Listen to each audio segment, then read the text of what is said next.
am Ben, welcome to my book corner, and today we have another book tag video for you. This one is the Book Snob book tag. Massive thank you to Aaron Hook for tagging me in this one. If you haven't checked Aaron's channel out, I will link it down below for you to go and take a look at. So, there are 11 prompts to this one. It's worth mentioning here that Aaron did 10. As I've gone back trying to figure out who originally came up with this tag, I've noticed that some people actually have an 11th tag in there. So I'm going to throw that in at the end for you people to answer in the comments. But without further ado, let's jump into number 1. What is your definition of book snobbery? And this is really, really simple. To me, someone who is a book snob or is indulging in book snobbery is somebody who is looking down at other readers for their choice of genre reads. I've seen this quite often over on social media with people saying people who only read romance books aren't reading proper books. They are. Leave them alone. If they're having fun and they're enjoying the book, they're still reading. I'm not going to get wound up on this one.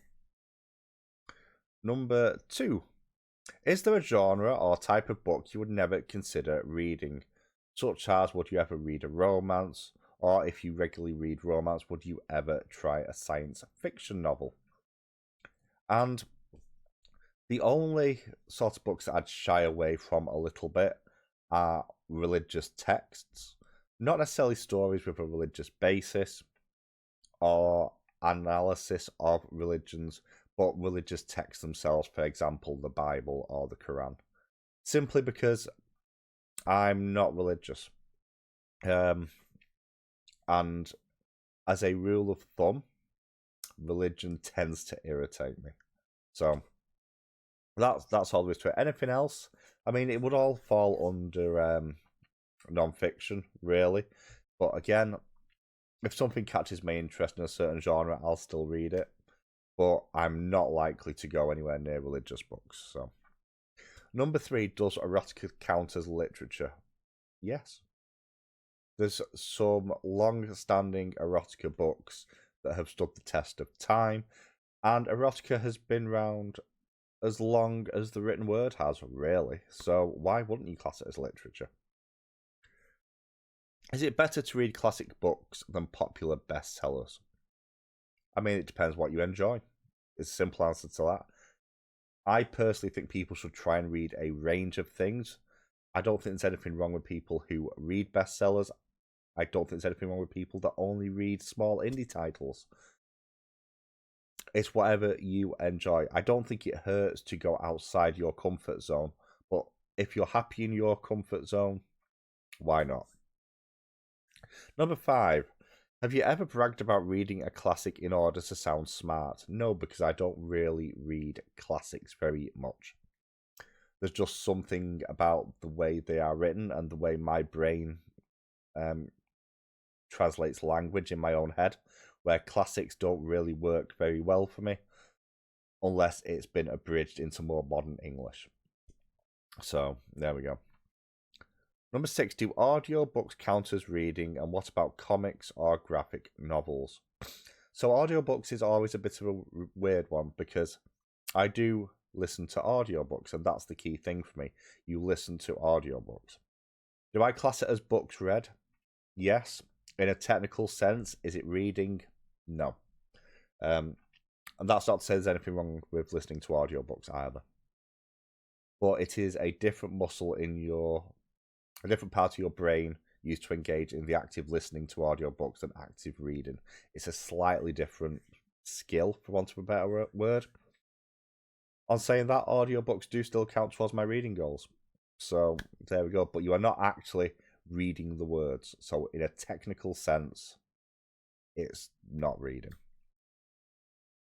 As for comics and graphic novels, yeah, they're reading. It's written word with a visual element. So, yeah, pretty straightforward. Number 7, have you ever looked down on someone for reading a popular fluff book? A book with little substance to it, for example, self-help or celebrity memoir. I think there's, for me personally, there is value in every book that you read, even if something is a fluff book or what I call a popcorn read in fiction quite often. That's still fine. You know, I might not choose to read it. I might think it's absolute garbage, but if you have fun with it and you want to read it, how about you? What you read does not affect me. So, number 8, have you ever been a recipient of someone else's snobbery? Probably.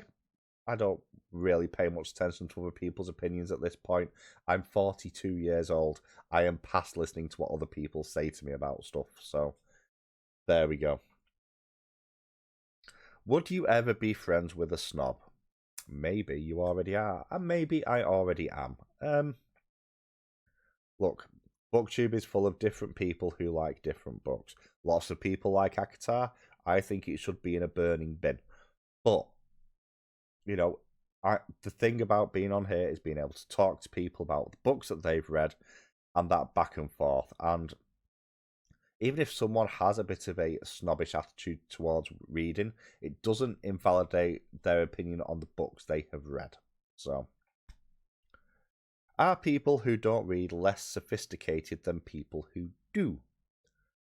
This depends on what you mean by sophisticated. So, for me, personally, I think there's plenty of readers who are less sophisticated than others. I think there's plenty of people who don't read that are more sophisticated than some readers. I don't necessarily think that reading a book or a specific genre of book makes you sophisticated.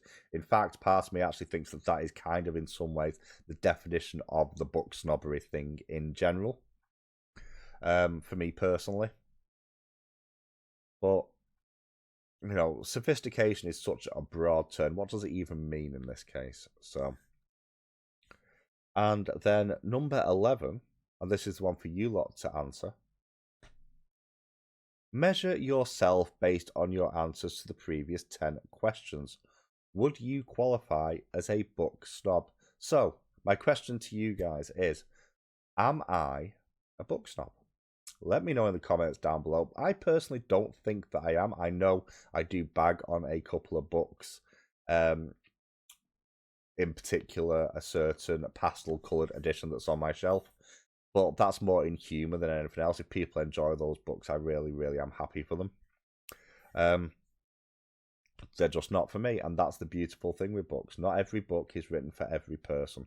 But let me know in the comments down below, do you think I'm a book snob? And also, if you're watching this video and you find this tag interesting, consider doing it, and please tag me in your video so I can come and watch your answers and for me to decide if you yourself are a book snob. Thank you so much for watching. If you've enjoyed this video, please consider giving it a thumbs up. And I will catch you all very, very soon.